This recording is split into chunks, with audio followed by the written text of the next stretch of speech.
I, Martha Johnson, live in a quiet residential area on the outskirts of Columbus, Ohio. Even at 62, I continue to serve as the organist at our local St. Mary's Church. On Sunday mornings, it's my routine to greet neighbors on my way to church. Good morning, Martha. Looking forward to your lovely playing today, Ellen Cooper from next door calls out.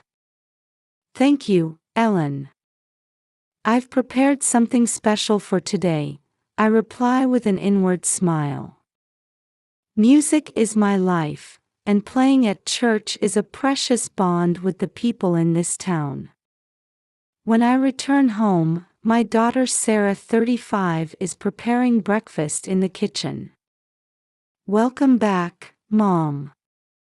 How was your performance today? Sarah asks. It went very well. Everyone seemed to enjoy it, I answer, looking around for my grandson Tommy, 8. Is Tommy still sleeping? Yes, he was practicing piano late last night, Sarah replies. Indeed, Tommy is our family's treasure.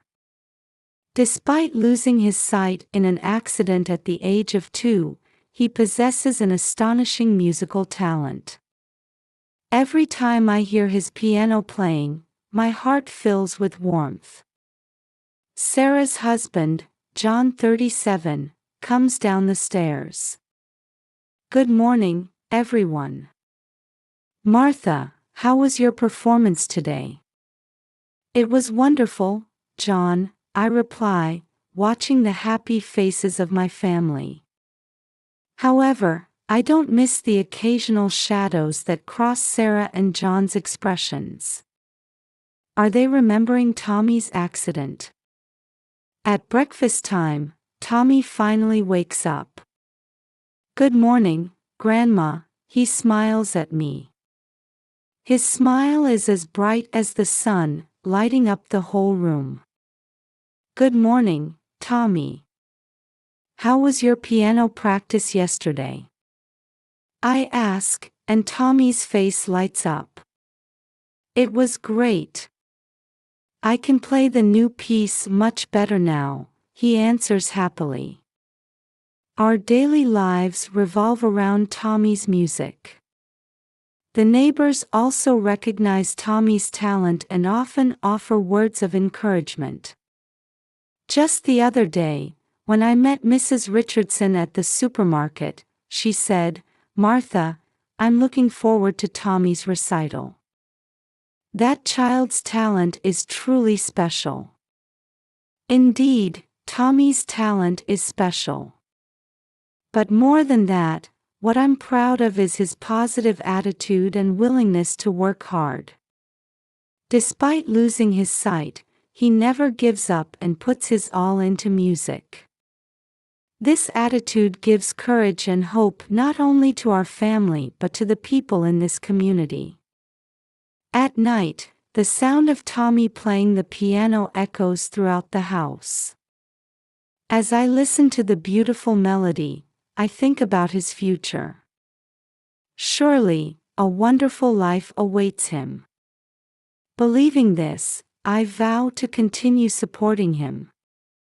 On Tommy's 5th birthday, our family prepared a special gift. We had the old upright piano in the living room professionally tuned. Tommy, happy birthday. This is your present, I said, and Tommy carefully approached the piano and touched the keys. I'll never forget the expression on his face at that moment.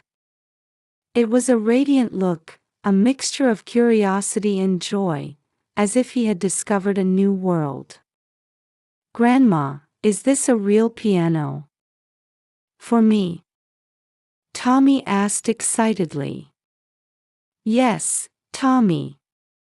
It's a special piano just for you, I answered, and Tommy happily began pressing the keys. From that day on, Tommy's interest in the piano grew stronger day by day. Every day, as soon as he got home from school, he would sit at the piano and play with the sounds. I watched over Tommy's interest and gradually began teaching him the basics of piano. We started with simple scales and gradually progressed to simple tunes. Surprisingly, Tommy's progress was beyond imagination. He quickly memorized the songs I taught him and went on to tackle more difficult pieces. His fingers danced over the keys, producing beautiful melodies. "Martha, Tommy's talent is truly remarkable," Sarah said one day. However, I sensed some complex emotions behind her words. John was the same. "Tommy, you're amazing. But you don't have to push yourself too hard, you know," he said, seeming somewhat uneasy. I was a bit concerned about Sarah and John's reactions, but I decided to focus on nurturing Tommy's talent. I consulted with Mrs. Anderson, the local piano teacher, and decided to have Tommy attend her piano lessons. "Martha, Tommy's talent is truly special," Mrs. Anderson exclaimed in surprise. "His musicality surpasses any student I've ever met." The other students in the class were also amazed by Tommy's performances. Tommy's ability to perfectly play difficult pieces despite his lack of sight was an inspiration to everyone. When Tommy turned 6, at Mrs. Anderson's suggestion, a small recital was organized. On the day of the recital, the community center hall was filled with local people. When it was Tommy's turn, the venue fell silent. Tommy took a deep breath and sat at the piano. Then, he began to play Chopin's Nocturne. As the beautiful melody filled the hall, the audience held their breath.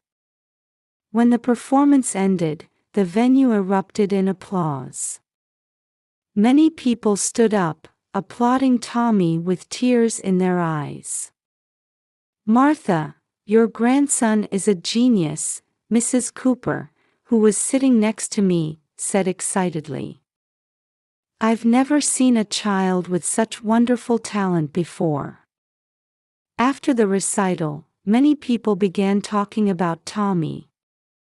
A small article about Tommy's talent was even published in the local newspaper. However, amidst the excitement, I was concerned about Sarah and John's behavior. They wore happy expressions, but they also seemed somewhat uneasy. "Mom, Tommy's talent is amazing, isn't it?" Sarah said, but there was a hint of anxiety in her eyes. "Yes, it really is," John agreed, but his voice seemed to be mixed with complex emotions. While I questioned their reactions, I decided to focus on nurturing Tommy's talent. I believed that Tommy's passion and talent for music would surely brighten his future. A few months after Tommy's small recital, I found a flyer for the Ohio Young Musician Competition. This contest is a prestigious event that serves as a big challenge for young musicians in the state. "Tommy, would you like to enter this competition?" I suggested, and Tommy's face lit up. "Really? I'd love to try," he answered excitedly. However, Sarah and John's reactions were complex. "Mom, Tommy is still so young. Isn't it too early for him to enter such a big competition?" Sarah said worriedly. "That's right. Tommy, you don't need to feel pressured," John agreed. However, seeing Tommy's enthusiasm, his parents eventually agreed. And so, we began preparing for the competition. Tommy's practice became more intense than ever. He practiced for an hour before school in the morning, 2 hours after school, and another hour at night, without fail every day. Grandma, I want to play this part more expressively. How should I do it? Tommy would ask. I listen carefully to his playing and offer advice. Well, Tommy, why don't you try playing this part a bit slower and let each note resonate more? Tommy listens seriously and immediately tries it. His concentration and desire to improve always amaze me. However, as the practice continued, a change appeared in Sarah and John's attitude. The two, who were previously supportive, began to show anxious expressions. Tommy, why don't you take a break now? Sarah began to say frequently. That's right, Tommy. Don't push yourself too hard, John chimed in. I felt uncomfortable with the change in their attitude. Why are they so reluctant when this is a chance to develop Tommy's talent? One night, I overheard Sarah and John's hushed conversation. John, is this really okay? Tommy is. I know, Sarah. But at this point, their conversation was fragmented, and I couldn't catch everything, but I felt there was some serious secret. As the competition approached, Tommy's anxiety also grew. Grandma, do you think I can play well? He asked worriedly. You'll be fine, Tommy. You've practiced enough. Have confidence, I encourage him. However, the atmosphere in the family became more tense day by day. Sarah and John began to show guilty expressions whenever they saw Tommy practicing. Tommy, you've practiced enough. Why don't you take a break? Sarah would say. That's right. Why don't you try getting interested in something other than music? John would suggest. Tommy looked confused. But I like the piano. I want to enter the competition. I didn't understand the cause of this family tension. Why can't they wholeheartedly rejoice in their son's great success? Are they hiding something? On the night before the competition, we had dinner as a family. The atmosphere around the table was heavy, with little conversation. Tomorrow is a big day, Tommy, I said, and Tommy nodded nervously. Yes, Tommy. Do your best, John said, but his voice lacked energy. Sarah remained silent, continuing her meal. In my heart, doubts grew larger and larger. Does this family have some serious secret? And is it somehow related to Tommy's talent? When we got home, I made up my mind. I must find out the truth from Sarah and John soon. For Tommy's sake, and for our family's sake. The day after the competition, a celebration for Tommy's victory was to be held at the local community center. I headed to the center early in the morning to help with the preparations. Martha, congratulations. Tommy's talent is truly amazing, Mrs. Cooper called out to me. Thank you. This result is thanks to everyone's support, I replied. The venue was decorated with handmade banners and Tommy's photos, creating a celebratory atmosphere. Tables were laid out with cakes and snacks donated by the local bakery. At 2 p.m., the victory celebration began. People from the community, Tommy's school friends, and teachers arrived one after another. Everyone offered warm words to Tommy, praising his talent. "Tommy, your performance was truly wonderful. I'm looking forward to your future activities." Tommy responded to people's words a bit shyly, but happily. However, I was concerned about Sarah and John's behavior. The two were standing in a corner of the venue, looking uneasy. Occasionally, they would look at Tommy with anxious eyes. As the celebration reached its midpoint, the host encouraged Tommy to give a speech. "Now, let's hear a few words from our winner, Tommy." As the venue fell silent, Tommy stood in front of the microphone. He took a deep breath and began to speak. "Everyone, thank you for coming today. I'm truly happy about this victory." Tommy paused for a moment, and then continued with unexpected words. "But there's something I need to tell you all. Actually, the reason I became blind." Tension ran through the venue. I could see Sarah and John's faces turning pale. "Actually, it wasn't an accident. My parents intentionally." The sudden confession threw the venue into chaos. People raised voices of surprise, looking at each other. "My parents deliberately injured my eyes to make me famous." Tommy's words plunged the venue into complete confusion. People raised voices of anger and surprise, and some even began to cry.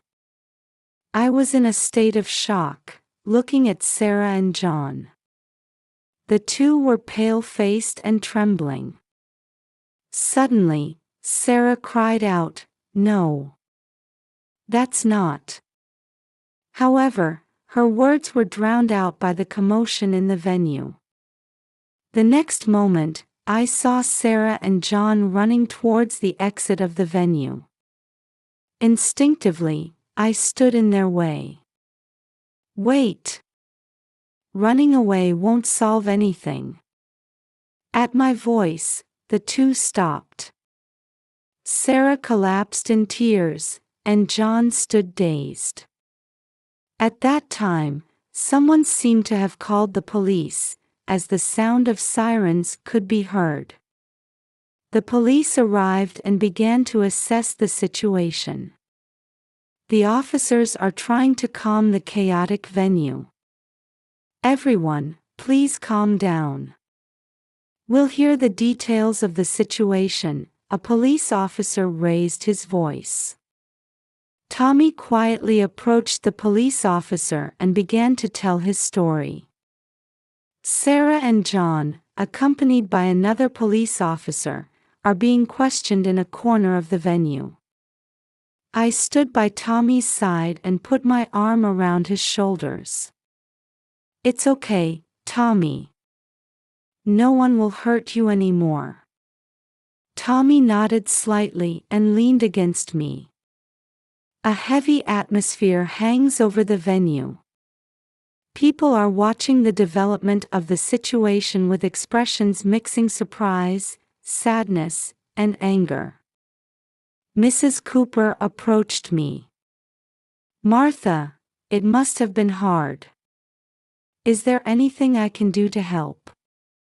"Thank you. For now, I just want to stay by Tommy's side," I answered. The police decided to take Sarah and John to the station. As the two got into the police vehicle, I watched with complex emotions. Anger, sadness, and a strange emptiness fill my heart. The victory celebration ended in a way no one had expected. People quietly left the venue, but with great shock. I hugged Tommy and began preparing to go home. The days ahead will certainly not be easy. However, now that the truth has come to light, we must take a new step forward. What will Tommy's brave confession bring to our family? The answer is not yet visible. I only clearly decided in my heart to continue protecting and supporting Tommy. Several days have passed since the victory celebration, and a full-scale police investigation has begun. Tommy and I have visited the police station several times to respond to inquiries. Why did you stay silent until now? When the detective asked Tommy, he answered in a small voice, "My parents threatened that if I talked, they would put me in an institution. But after winning the competition, I gained confidence. I thought I didn't need to hide anymore." Hearing these words, my heart ached. At the same time, I felt deep respect for Tommy's courage. Sarah and John were arrested and charged with child abuse. Their goal was to present Tommy as a child prodigy pianist with a disability and gain financial benefits. Knowing this fact, I felt my chest would burst with anger and sadness. The local community showed surprisingly strong support. Many people are trying to help Tommy, offering free counseling and legal assistance. "Martha, please let us know if you need anything. Let's all support Tommy together," Mrs. Cooper said. Tommy had complex feelings towards his parents. "Grandma, do I hate my parents? Or do I love them? I'm confused," he said crying, and I hugged him tightly. "Either is fine, Tommy. All your feelings are valid." As time passed, changes gradually appeared in our lives. Tommy has started receiving psychotherapy and is making efforts to face his emotions. Sarah and John also seem to be spending days of reflection in prison. A letter from them arrived for Tommy. "Tommy, we're truly sorry. We did something unforgivable. We're so sorry for hurting you." Tommy read the letter over and over, and it seemed that feelings of forgiveness towards his parents were slowly growing. "Grandma, I want to go see Dad and Mom someday," Tommy said, and I felt his growth. Sarah and John are also earnestly working on rehabilitation programs while serving their sentences. I received a report from their lawyer that the two are sincerely repentant and want to engage in community service activities after their release. We are now exploring a new form of family. Tommy and I, and hopefully in the future including the rehabilitated Sarah and John, are hoping to build new bonds. "Tommy, your life from now on will surely be wonderful. Your music should give hope to many people," I said to Tommy. Tommy answered with a bright smile, "Yes, Grandma. I'll do my best. I want to make people happy with my music." Having overcome this hardship, our family has become stronger. Tommy's talent and courage, and the warm support of the people around us. All of these are our hope for the future. The road ahead will certainly not be smooth. However, we are determined to move forward step by step, believing in the power of love and forgiveness. I sincerely hope that the beautiful music Tommy plays will